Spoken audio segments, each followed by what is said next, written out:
Hey everyone, it's Yvonne Emile Elizondo from Silver Moon Astrology and Transpersonal Counseling, also known as Silver Moon Counseling. And I hope everybody is doing well. Everybody is doing well. Everybody is doing well. You know, a few years ago, 16, I had a pretty gnarly, does anybody say gnarly anymore? Like we used to say gnarly in high school. That was a long time ago. But anyhow, what was I saying? Yeah, so I was in a pretty bad car accident in 16. And one of the effects of it, I ended up with post-vestibular, um, post-vestibular concussive disorder, long term for saying that my vestibular system was off, but also my language system was off. And so I have had a difficult time. Like I can think of the word, but it doesn't come out correctly. I've gotten so much better. I had to go to therapy for it. Yes, every once in a while, like I'll be thinking like hot dog and I'll say cheeseburger. Seriously, it happens a lot. Okay. Like my friends and family already know, like, what just came out of your mouth? I have no idea. I know what I was thinking, but that didn't come out of my mouth. So if you hear me stuttering sometimes, okay, I know my clients are so sweet. They're like, oh, we can't tell. And inside my head, I'm like, oh my God, that's embarrassing. Anyhow, let's try that again. Man, I just went down a rabbit hole, didn't I? Okay, backtrack. I hope everyone is doing well. Thank you for being here. We do have a beautiful, I love Pisces moons. Like I love Pisces moons. They're so ethereal, and just so, to me, they're so gentle and just fluid, sometimes too ethereal. You may find it a little bit difficult to ground during the Pisces moon, but it's also a partial lunar eclipse. So I want to talk about that. I want to talk about with the Pisces moon, the energy of it and how you might be able to use it for your benefit and maybe charge your crystals under this. Well, maybe not because it's an eclipse.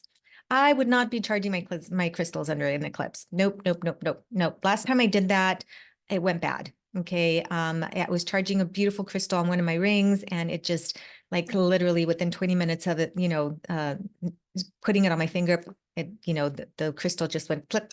So I don't charge my crystals under an eclipse moon, but hey, I'm gonna leave it up to you to figure it out. Okay. All right. So here we go. So let me show you the chart. All right, here we go. Yeah, ideally this moon would be beautiful, except for the fact that it is an eclipse. So all right, here, I think it's at 9:47, I think it is. Let me see here. Today is what, September 17th, and it is at 9:34 p.m. Central Standard Time. There we go, 9:34 p.m. Central Standard Time is this beautiful moon. All right, so here we have this Luna at 25 degrees and 41 minutes in Pisces. And of course, the sun is at the opposite side at 25 degrees, 41 minutes of Virgo. All right, these two signs are mutable. Pisces is water, it's fluid, ethereal. Virgo is detail-oriented, very earthy, very, into the weeds. And so we have these very two opposing forces, and that's what usually happens with full moons. We have these two opposing forces that are showing up in our lives. The most relevant thing here, I think, is that the moon is within 3 degrees of Neptune retrograde in Pisces.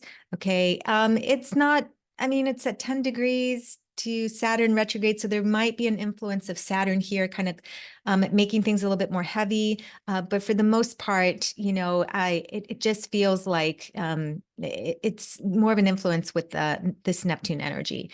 Now, Mercury is involved in this. It's at 11 degrees. So there's an influence there. Mercury does really well. It's ruler of Virgo. So again, we have these two, opposing forces. There's a lot of other astrology going on, but I really just want to focus on the moon.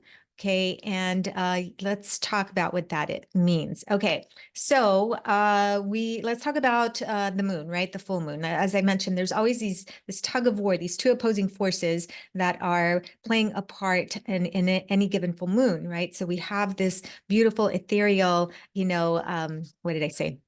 moon, okay, in Pisces. And then, of course, as I mentioned, the sun is in Virgo. So when we have these two opposing forces, yes, during a full moon, Luna is at the prime of her shine in the heavens, right? She's completely glorious and we can see her in her full capacity. But there's also something anchoring on the other end. And so in astrology, or at least the way I practice my astrology, we can't necessarily have just the moon in a full moon, right? Like we need the light of the sun to cast the light of the sun, okay, upon the full moon, upon Luna, so that we can see her to all her glory. So any full moon is never fully just about the moon. It's also about the sun, at least in my opinion. Okay.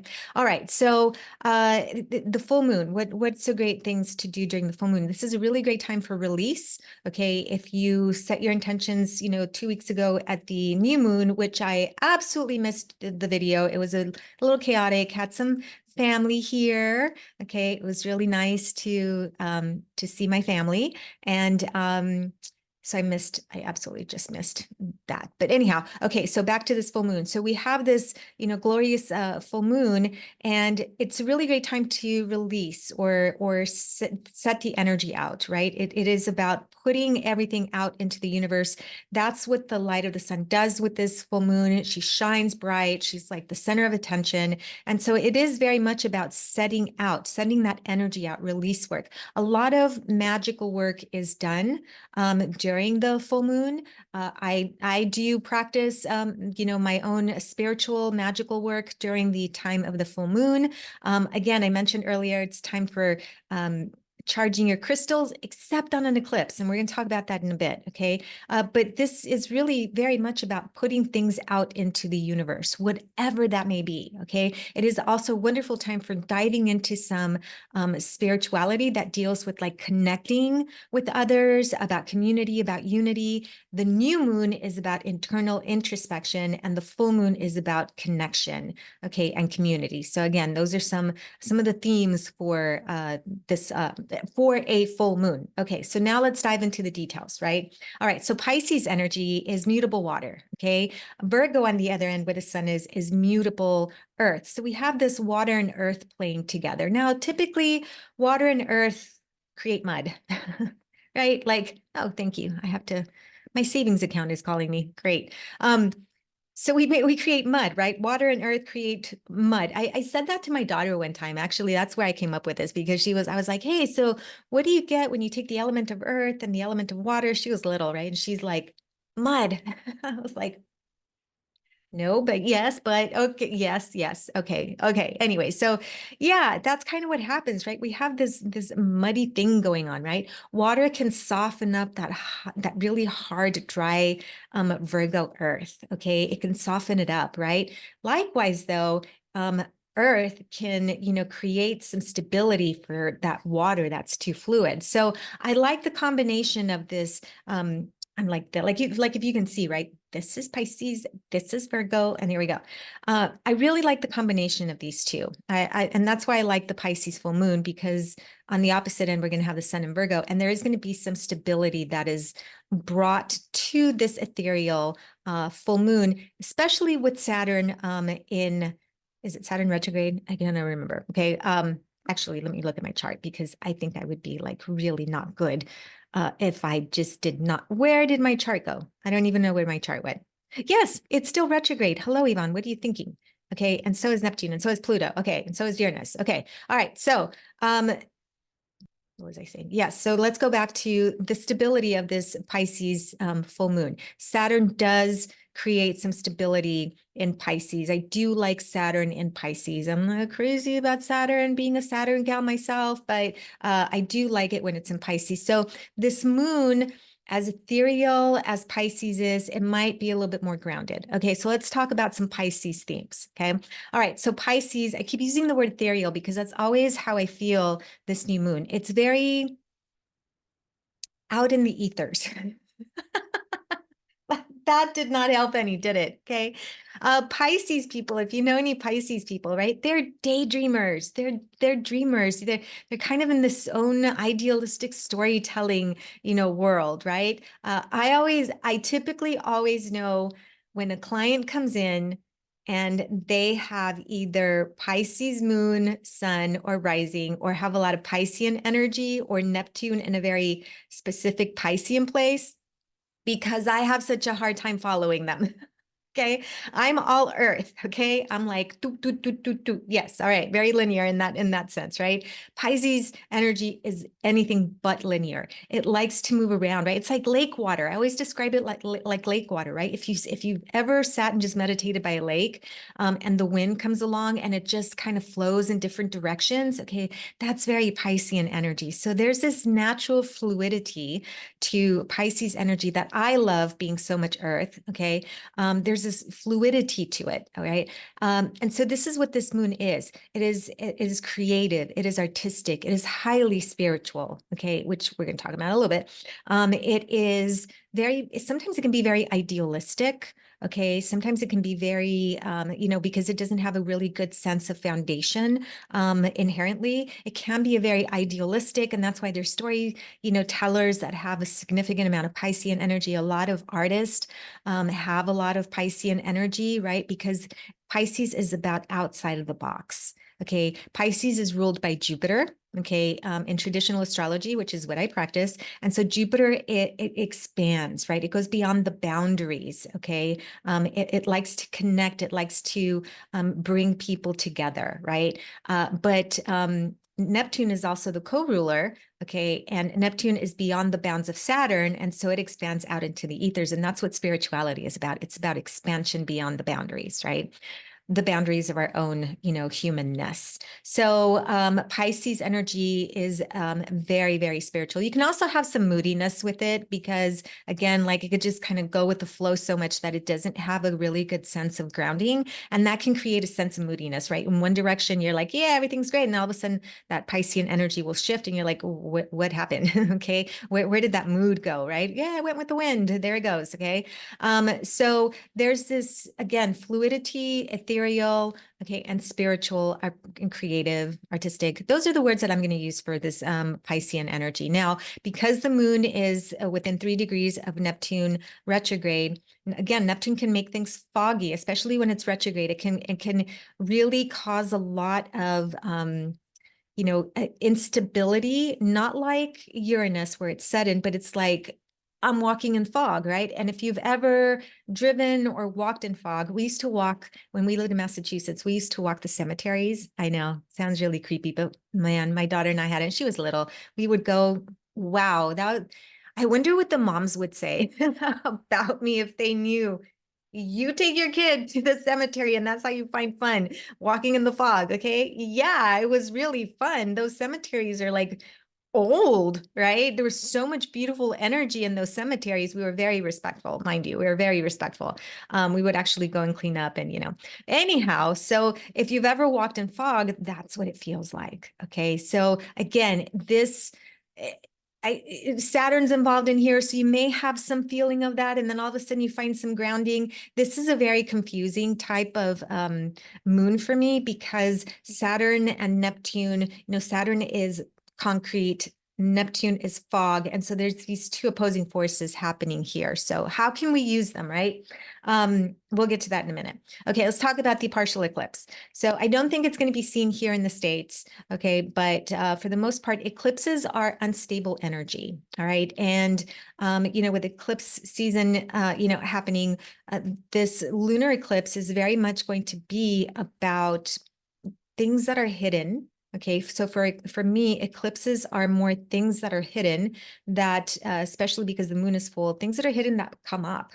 Okay, and they don't necessarily come up right now. Okay, eclipse energy can last up to 6 months. Okay, and we may start to feel it like the last few days. You may start to have a sense of maybe something hidden that's coming up, especially because this moon is in Pisces. You may be having some really erratic, I said erratic, not erotic, erratic, maybe erotic too. I don't know. Okay. Dreams. All right. My daughter woke up and she had this massive nightmare. She even from her bed, she's 21. She's going to be 22 here in the next week or so. But she says, can I have a hug? And I was like, oh my God, it must have been bad because she never asked for a hug ever, ever. Like she's not a huggy gal like me. I'm a huggy gal. She is not a huggy gal. So anyhow, so you may have more of those, subconscious feelings that are coming up, maybe some tendencies that you're like, wait a second, I thought I handled that. And now it's coming up again. What is going on here? Okay. So again, eclipse energy is just unstable. So I would just not do any practice today. That's just me. Okay. But what can you do during this full moon? Well, you can definitely tap into the spiritual part of this moon, right? The creative essence of this moon. And so, again, diving into your own sense of spirituality, right? Really taking a look at maybe the organizing part of Virgo. Virgo loves to organize. Yes, all you Virgos, I know you do. Okay, organizing, maybe bringing some grounding to maybe some, practices, reevaluating your spiritual practices might be a good thing to do today. It doesn't, eclipse energy won't, I don't think will affect that too much. And just really taking a look at maybe the details, doing some more self-reflection. Okay, Virgo is very much about self-reflecting, so much so that sometimes it's over analytical, right? And then self-deprecating sometimes, but we don't want that. Just take a look at, the pieces, the components of your spiritual practice, and really take a deep dive and say, okay, where do I want to go moving forward? Where do I need more stability or more commitment to my spiritual practice, right? Again, because Pisces is very kind of go with the flow kind of energy. Maybe you need to bring in some more stability to your spiritual practice. Or maybe you want to create something or be artistic and make some sort of commitment to an artistic, endeavor. All right. You may want to write down your dreams and maybe create something from those dreams, right? But today would be a really great time to just dive in. I wouldn't do too much work. I would really focus more on my own, spiritualness. Okay. And if you're, a little bit more hesitant because it's an eclipse energy, just light a candle. Okay. And just say thank you. Thank you to the universe. Thank you to God. Thank you to, whoever you tap into. Okay. Mine happens to be Jesus and, Mary Magdalene and Mother Mary and, and Buddha. Okay. So I have a few that I tap into, and, maybe it's time to do that. Okay. And just say thank you and just be grateful. So, all right, everyone. I hope this has been helpful. Yeah, I hope everyone has a beautiful Pisces eclipse full moon. And that is it. All right. Take care and be kind to everybody. Be kind to yourself. And I will see you next time. Thank you. Oh, yes. Wait. Of course, if you want to get a hold of me, if you are interested in a consultation, you can find me at silvermooncounseling.org. That is silvermooncounseling.org. And if you are interested in any sort of professional high performance coaching, my brother Jaime Elizondo has his own practice with that. And if you're interested, you can find him at jaimeelizondo.com. And yeah, that's it. All right. I'm out of here. All right. Take care, everyone. Blessed be.